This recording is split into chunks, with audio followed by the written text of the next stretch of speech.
Hey there, everybody. Welcome to our reaction and review for A Murder at the End of the World, Episode 6. We've made it to the last one before the finale. Do we know who the killer is now? I still don't think it's Andy. I know they really want us to think that it is, Yeah. but oh my God, if that is the ending, that it was just the husband the whole time, then I mean, they're really gonna have to sell me on that ending because it's always the husband or it's always the wife. I have read pieces saying that Britt and Zal worked on this show developing it for years. Hmm. I can't imagine that they spent years on this to come to the conclusion that the husband did it. It just feels Yeah. it's too obvious. I Hmm. mean, is he necessarily mad about some of the people who are gone? I mean, we can have a little bit of a debate there, but Hmm. just his reaction at the end of this episode, seeing him with David, it's obviously not great. Like, I think we can all sit here and be like, not great, Bob, but at the same time, I don't think that this is a direct line between this and oh my gosh, Andy is the killer in a 7 episode show. Are you really going to reveal the killer in episode 6? You want to make people watch your finale.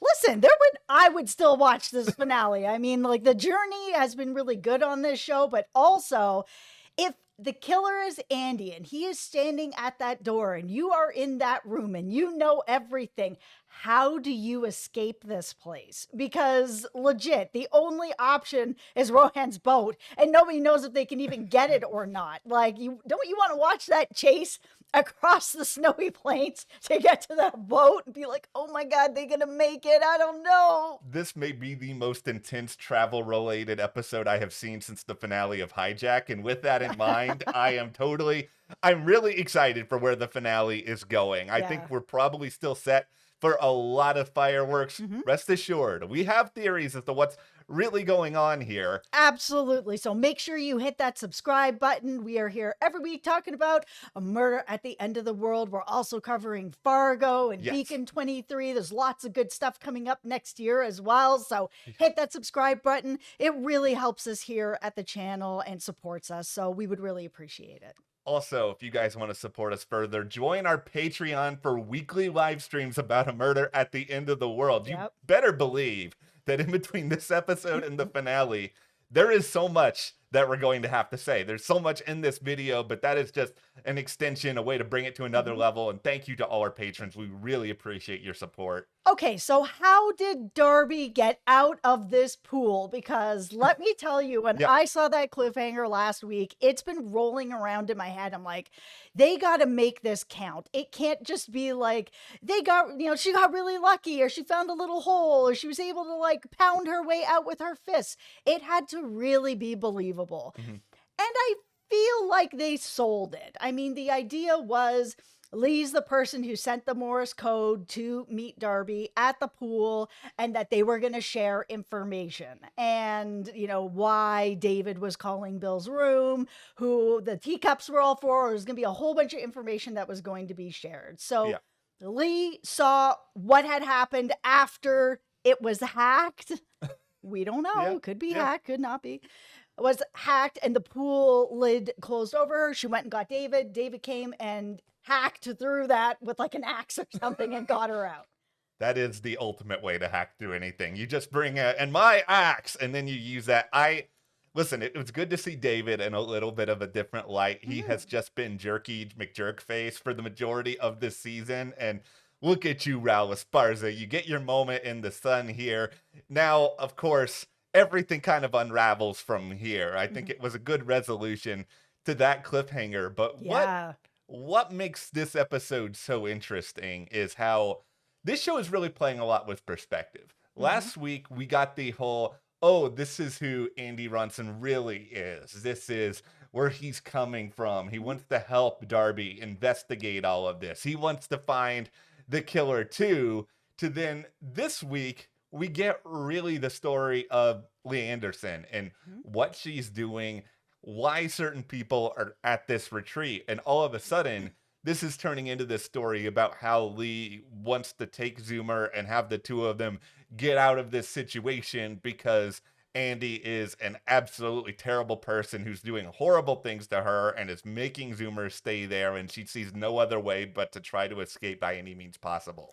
Yeah, so if this is sort of the motivation then Mhm. that Andy wants Zoomer. He said on the plane after she escaped and went across the border to her friend's place, and Andy was waiting for her. She did everything she could. Mhm. Andy still found her and brought her back on the plane. He turned to her and said, basically, I don't need you. Like, if you want to leave, bye. That's fine. Yeah. Catch you never. But I'm telling you right now, Zoomer's staying with me.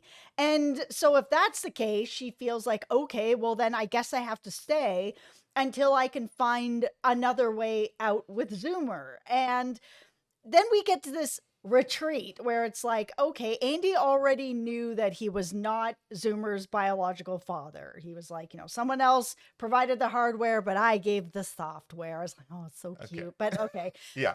Anyways, so we're in the situation where he invites Bill to this retreat. Bill is like, nah, I'm good. And then he invites Darby, and then Bill's like, oh, I'm interested. Interest rising. And he ends up going to the retreat. Yeah. So it was actually really interesting to find out that both of those invites were from Andy. Yeah.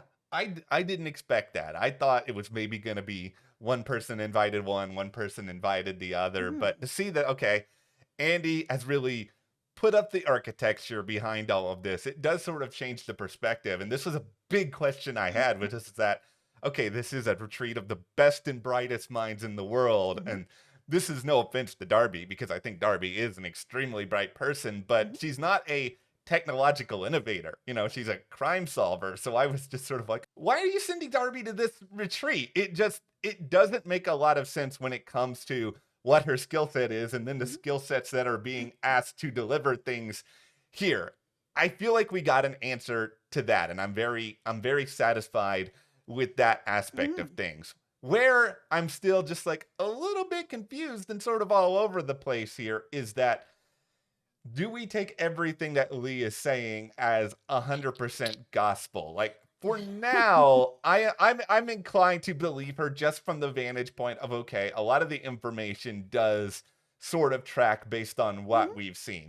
David clearly was there to try to help Darby. Yes. I think he either is fully in the know on everything with Lee, or he believes everything with Lee. And so I'm inclined to believe that what she is saying right now is the truth, but this is still a mystery show. And because it's a mystery show, you still have to be suspicious of everyone. Yeah, Lee has lied about a lot of stuff. However, I think she's telling the truth here. We all as viewers have seen how Andy reacted to the Wall Street Journal finding out about stuff. And that's just the Wall Street Journal finding out about stuff. So if it's something even more meaningful to him, like Zoomer, I mean, I believe he's fully capable of all this stuff. Do I think he's the murderer? No, like it doesn't actually make sense, especially because they added that line where Andy was like, leave. You don't want to be here. Bye. It's fine. You don't need to be here. I don't need you. I'm going to keep our kid though. And there's nothing you can really do about it. Like I'm powerful, I'm rich. You're going to leave with, the shirt on your back. You can't really fight this. So like you can stay or you can go. It makes no difference to me. He didn't really have to start killing people off. Like if he was going to kill people and he was like, okay, listen, I know that biologically Zoomer is not mine. So who am I going to kill? I'm going to kill Bill because Bill's a biological father. Okay, that makes sense. Yeah. Instead of killing off the people who are going to help her escape, so Rohan, David, who's still alive, was all going to help her escape and get on Rohan's boat and leave, and that's the story. The two people he would have killed are Bill and Lee. And that would have been the end of everything, because then there's no more biological parents out there to make any claims on Zoomer. He is the father of this kid, and nobody else can prove anything otherwise. Why is he killing Rohan? Like, it doesn't make any sense to me. The motivation just isn't there. So hopefully in the finale, if he's the killer, they're going to have more of a motivation, because I know they brought up the whole oh well, he's in love with Eva and she's in love with him, and okay, So, like, he can still just leave Lee. He has said, if you want to go, bye. He can just divorce her and be with, Eva. And of course, Todd will, I'm sure, have something to say about it. But you know what I mean? Yeah. Like, he doesn't need to resort to all of this and to start murdering people that don't really have anything to do with anything. It's just why it doesn't make a lot of sense. It's way too obvious that, okay, Andy's going to invite somebody there, be the person that did it. It's going to come out that that person's the biological parent somehow, and he's going to then kill them.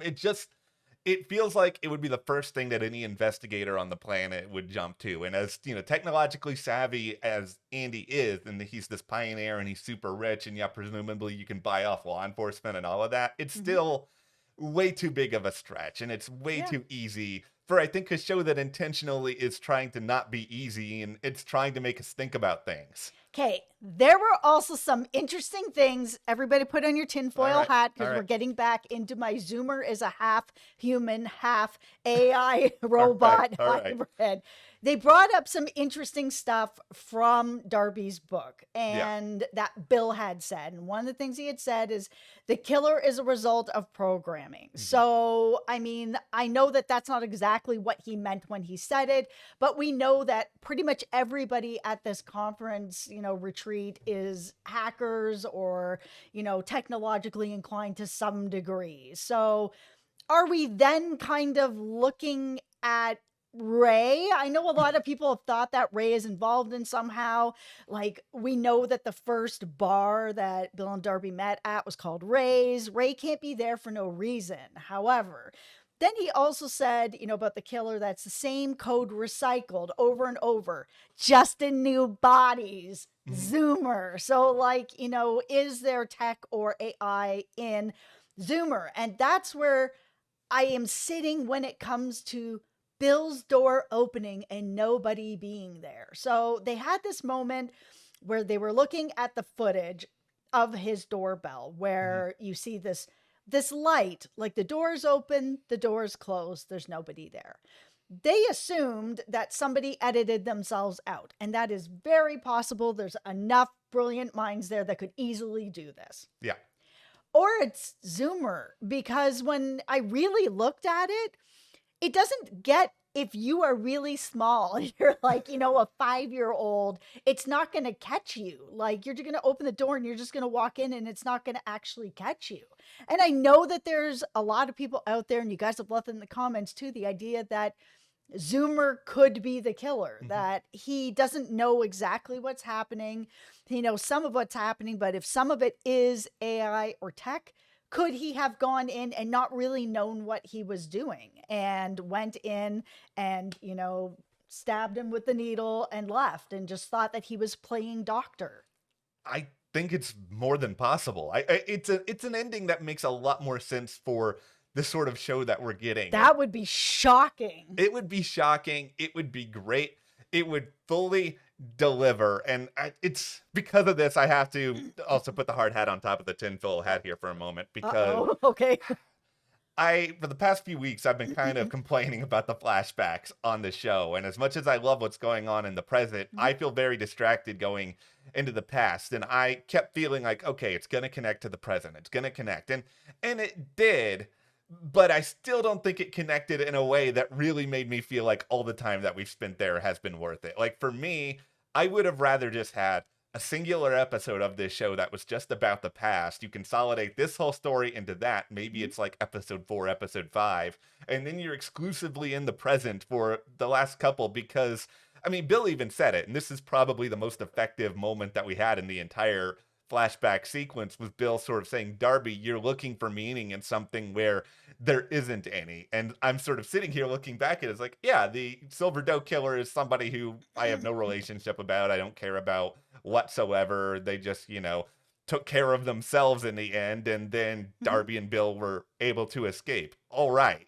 That fell really, really flat. And maybe that's the intention. Based on what Bill had said, I assume that is the intention. But we spent so long on that for the sake of that one really good line, and then also this other notion of the killer as a result of faulty programming, like that whole instance coming into play. And okay, here's where I'm going to land with some of this. Okay. I do like your Zoomer theory. Oh, However, thank you. I still going with my guy Todd. Okay, here's what's going on with Todd. Here, I think that some of what you said about Ray may be very much involved here, because I think the idea of faulty programming may actually be twofold.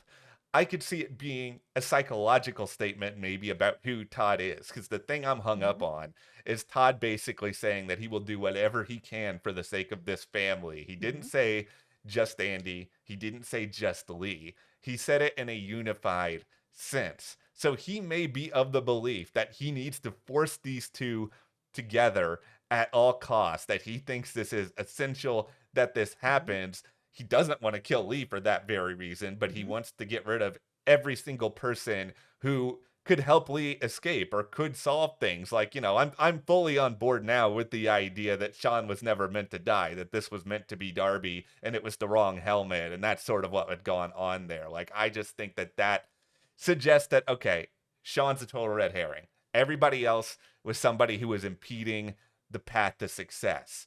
And if that is fully the case here, it would mean that, okay, the killer is somebody very, very close to Andy. Even if Andy doesn't have the full story, he probably wouldn't be that upset with some of what is happening at the end of the day. It could make him less enthused to investigate everything. Now, Todd knows Morse code. He has a Mhm. military background. Mhm. He could have intercepted that warning from Lee. He could Mhm. have found a way to make that happen. And he's close enough to the retreat that he understands Ray, that Mhm. maybe he then finds a way to manipulate Ray and uses Ray in order to help ensure that these murders happen. That's where I am. Good night, everybody. I might be really wrong. No, We'll I see. mean, there's a lot of smoke on Todd. He is the person who took everybody's laptops and cell phones, except for Oliver, who was like, nah, that's not happening. Yeah, I mean, and that could also, if this whole Eva and Andy love story thing is really a thing, that gives Todd motivation to keep Lee around, because if Lee's around, his wife is going to be staying with him, or at least that's the hope, right? I think regardless of who the actual killer is, like maybe it's Todd, maybe it's Zoomer, maybe there's some other surprise we're not even thinking about here. They're not going to waste all this time on AI, on tech, on all these little things for none of this to then matter. And it's just simply the case of, somebody trying to leave and this being, sort of a crime of passion of a very particular sense.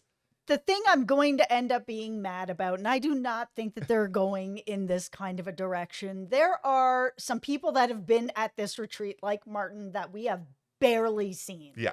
That if it's all of a sudden rolling up in the final reel that he's the killer, Yeah. they're really been trying to push Lou May a lot, even though she's barely been on the show. Like, they are really going to have to sell me on that if it is somebody who has barely been on the show.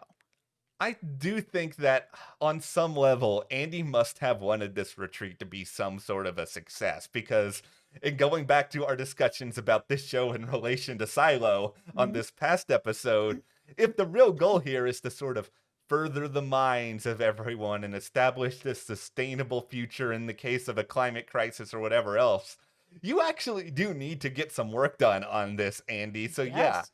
maybe you are bringing Bill and by extension Darby there in order to, get a few answers, but you also have this other supplemental goal. So I just can't believe that it's Andy, because you're stretching yourself way too thin then, dude, if you're being like, I have to solve the truth behind, Lee's baby, and also I need to build this silo. Yeah, it's just, unless he got sort of a whiff that Bill has figured something out, Yeah. or that Lee is trying to find a way to escape, which we know that from Lee's story, if we all believe Lee's story, he has already figured out that one time she tried to escape, so he would have figured this out as well. So it's just, did he invite everybody up there to like just kill off Bill? Like, no.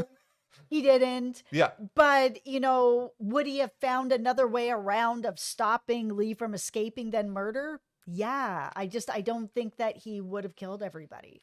The most important thing for me that I need in the finale, beyond the obvious give me answers, give me a huge twist, Darby's got to be alive. Because we need another season. And the only way we're getting another season is Darby is still alive. You're not going to do more of this show without her. The one thing that I did really like about the flashbacks with Bill was when he left her after everything that happened, and they get back to the motel room and they're kind of talking where he's just like, he really needs to lean on her and, give how he's feeling. And he wants to know how she's feeling, that they can lean on each other off this traumatic experience that just happened to them. It's like, okay, we went on this journey. We got, through all of this and we found the killer and now he's dead. These, there's answers for these people's families. Like, we're on the other side of it. I'm feeling this way. How are you feeling? Oh, I wonder how the killer was feeling. I wonder what his motivation. He's like, no. That's wrapped up. It's us here alone. Like, why are we still not making a connection? And we saw that throughout all the flashbacks, that Bill was making a really deep connection with her and he just couldn't get her to open up, couldn't get close to her as much as he wanted to. He loved her. I believe she loved him, but he just couldn't get her to really love him and be present. So he ends up leaving her this message where he's just like, it's too much and not enough. Like, it'll never be enough. You'll never be satisfied with whatever. Like, we got answers. We've got answers for families. It's still not good enough for you. It'll never be enough. So I'll never be enough, and left. And if we end up going into a next season, because that type of like deep-seated like self-reflection is not going to only happen in the finale. That is like, if we get a whole series of Darby Hart, that is going to be something throughout her time with us that we would get to see growth from, or not. Who knows? Sometimes people don't grow. It doesn't seem like, at least for now, she's been able to fully face that, because like she specifically is like, this is the part of the story that I never read. And if that's the case, it's because you're not ready to admit to that part of yourself as of yet. Like, she's clearly very, very obsessive, which, for the sake of solving crimes, is great. I think we've seen 2,000 different crime procedurals where, oh, I am Detective Bob with this incredible quirk that allows me to solve 100 episodes worth of cases, but it's also a limitation to it, where it's like, how dare you talk about Gibbs like that? Okay, see, Gibbs, you got your problem, Adrian Monk, you've got your problem. I just watched the Monk movie on Peacock this past weekend. That's why I'm like this. But no, there's always something with these characters, though, that keep them from being able to actually fully feel like a normal person, or at least normal in the way that society defines it. And I think exploring all of that from a character standpoint is really, really interesting. And Darby is a great character. I mean, Emma Corrin, they've played Darby so well, and I would be... Yeah, they have. I'd be really invested in seeing more of that. I just really hope a mystery like this sticks the landing. And it's really hard, because if you have a conclusion to a mystery no one likes, like, people are especially hard on you. 100%. I mean, Lost was such a good journey, and people were so mad about the ending. I'm not one of those people, but people were so mad about the ending that was kind of like, oh, it ruins the whole journey. Like Game of Thrones. Yeah, I didn't love the ending of Game of Thrones, but the journey was so good. So good that I will go back and watch it again. And, it's disappointing to have like an ending that's not great, but Dexter's still a great show. Like, it doesn't actually stop it from being a good journey. But with this, please stick the landing. It can't just be the husband did it. Please. I am so ready to give Britt and Zal a standing ovation in the finale. If this is just an incredible troll job of an ending where they're just like, oh, we think we've got you guys now. And then they just cackle to themselves moving into the finale. But, we'll see, obviously. We will be here to break down the finale, what happens, where, this universe could go from there. But hit that subscribe button for more on A Murder at the End of the World. And like Jess said earlier, we have so many other great shows we're covering right now, like Fargo, another fantastic, crime drama. Yep. All right. Thank you so much. Thank you to our patrons. We'll see you here next time.